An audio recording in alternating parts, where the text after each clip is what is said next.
ئەزانین چۆن خەریکە ناخۆشیەکەی بلە یعنی منیش ئیزعاج کردو بڕۆ قەنەعەت بێ ئەمشو هەر نەخەوتم هەر بیرم لە تۆ کردوتەوە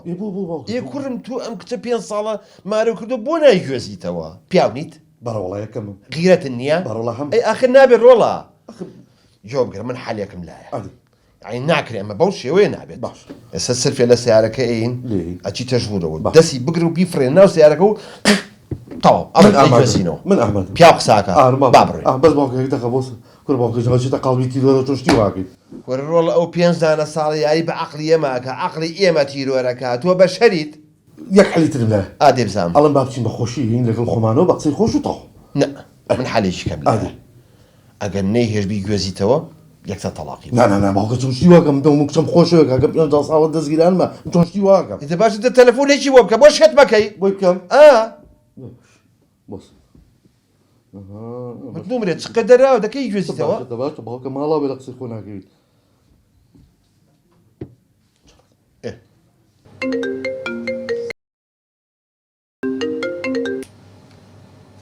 الو شکری یەخوا قەت لەمری جۆ بگرە شکری خان ئەوە من ئاخر بڕیارم ماوە ئەوە کچەکە تەلاقیم چی دایکە باشی دایکە دایە چیتە دایکە چی بۆ خەبەرە چی بوو کێیە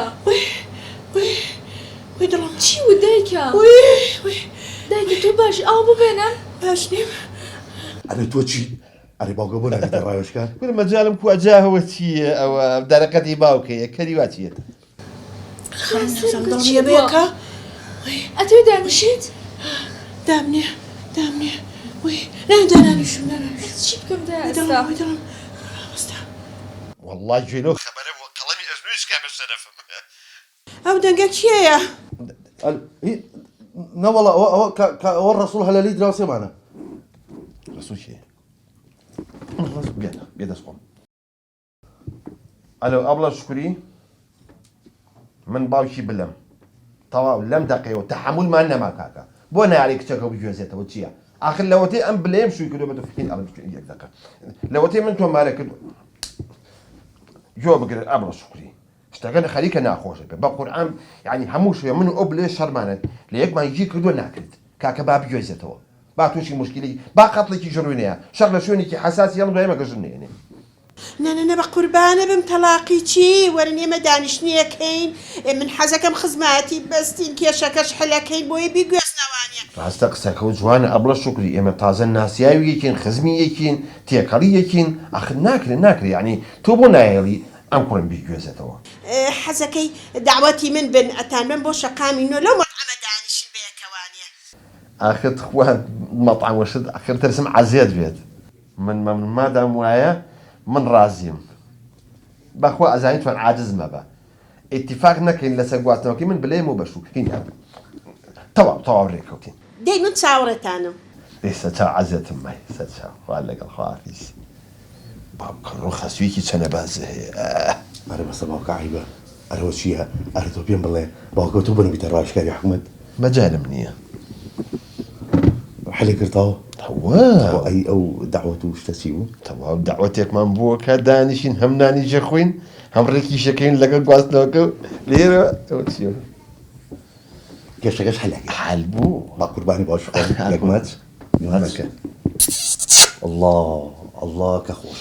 بۆنی سیرە لێ لەگە ڕێز و حرمەت ما باوکمیت بەڵام تامی ئەو ماچە سوورانە زۆر خۆش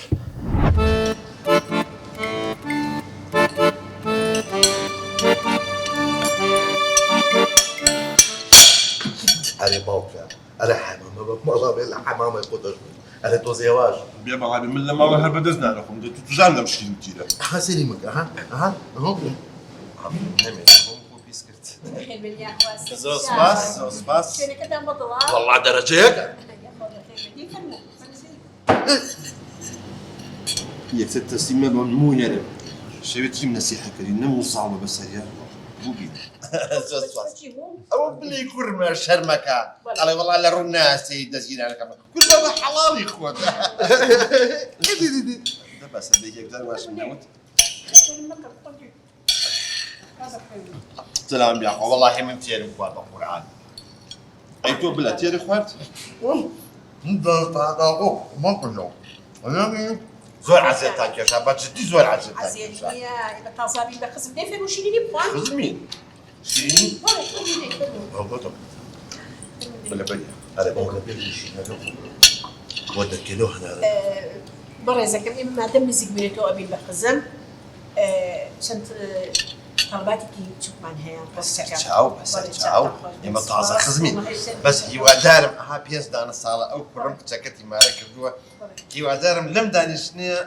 مەوعیدێکمان بێتی بڵی فڵان ڕۆژەی گوێزێتەوە نانا ئێمە نزیکە بینەوە لە خزمەتی و چەند داواکارێکی بچووکمانێک پێشباستنەوە زۆر بەسیتە داواکارەکانمان نانا رازين برا رازين هو يا صدق زۆر سوپاس خۆتان بەڕێز خۆت یەکسەر ڕازی مەبە کەرە بەڵێ دەویست لەم بچی من و مانگی جارێک بازنێکی زۆری ئەوێ مروان کە دووارە بەڵێ ئەبێ بۆی بتڕێت نانا رازين نانا ربط طبيعي یەکسەر وعد نییە قسم هو يعني اي كي رازين اي كرم اینجا داواکاریکی بچووکی تریشمان هەیە ئەم کچەم بە سێ مانگیا چوار مانگجارێ فیلێر و بۆ تەپسیەوێت لا دایکە سێ چوار مانگ زۆرە شش مانگ جارێک بەسە كره الشاش مانشيه تو بلا سي مانجاري وانا انا بك قصدم يعني في اللي رقاها كريم الناس هذا خير مانگی جارێکیش پێویستی بە بۆ یاخی ئیمارکە ئەبێ قژی بۆ چاکەی داخل ده توسيري كفلاش وشي ماني تاني والله من الشرج ما قدر ابو اخي تمساحقتي يقرم ولا سي قال ترى لي ستوبي كدو هكا ما هل زاد ان شاء الله نانا پێویستی دوای ئەوەش ئەبێ دارەکانی بۆ چاپێ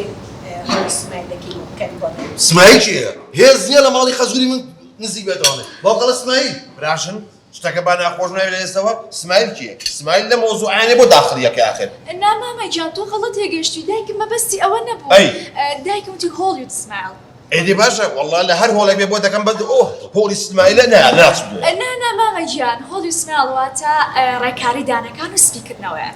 داخل تبيا كسابي براجنا وتاتاني اخوي ما شاء الله عليه برنجيه ولا زوانا بو تي تبو مصرف الزياب كاين جوان دێت با بس اخذ رازي اینجا داواکارەکانی من تەواو سەری داواکارەکانی دایکمە خوياك دقيقة غلط هيك هيبة بس انا رانا ببري براشن رجال ليكم من هاتون بو زواجي مفرد كتشكو بو كركم من وتو زواجي جملة قابلة من تو ما ربكم خوانا نازم مانيش كتشي خويا ادخل خاص جان يك دخل بو كيف انا باقل غازو بيكي شي ما نعمل جان وش ما تو سنه مازي بله حەسێکی خەسە جوان بێت اه والله لوتم پێویستی بە تەجمیلە نانا بوتاكم سرچو انا بوتاكم انا برخصتي يك دخل جورك لوتي باوك غالي بتاتي بوتي مهمني ناكي ها اي باكو تشي دكتوره واني او لتي بريد اي تو شلون دو يقولي والله عفوا بس تمام براشن اینجا داواکارێکی بچووکی تریشم هەیە مانگی جارێ نینۆکەکانم پێویستی بە جوانکاریە انا خليك ناخوش يا براشن يعني مصرفك زوزرك كوامي اتفاق مع اللي بدايه اواهب ناخوش تاكل وجيا انا بس باكا انا بويا كم توقع شي بس خاص جنب هرمي راسي خو بويا كي بلا بويا انا كنت خذوا كويتشي بوي بارا لي جيفاني بارا ترى خذوا دبر شاي منها ابو شريك ما كيتو وي بس أتأكد هذا سيس دواي اللي بدنا كم هو كل جماعه يبغى روشتن يبغى باين انك انت قرك كلمه وش قسم كام هذا بس اللي برشاي وجنا انا من الطريق كذا وانا لاخوته رجعنا ما حسابك انا حسابي شي بس اخي ما دعوتي اوان ما لفو صاحب ونوان روشتن رشتن بله دبلو كوبيا بارك يبري والله نايم اخر نايمنيه والله بيونا يقدي ابا اخر برشقتك اخر باوك مالا باوك كورينو مال باوك تو انا يقدي ابا اخر هستم برشقتي وكوم اخر زي منايم بناي اخر زي منايم إيه؟ يقدي ارميني عمر النمن ابو خاطري بي خمر باشا بس ارجع قربان زمن حسابك او كرو كربلي قول انه والله توصد ولا باو كرو ابا قربان ابم دسو تشاو خوش بيت باوك الموضوع بس نوغي والله موضوعي قواسنا وكيتو واقول بوتو بناموس من حكومتها دخول نكات حلنا به هسه باب الرين اي باوك بقول عم تير من اخبار باش تبقوا تاسي تيرين اخوان نبقى اخوياك دقال اي يستاك عاود دكتور خوش باوك تمام جا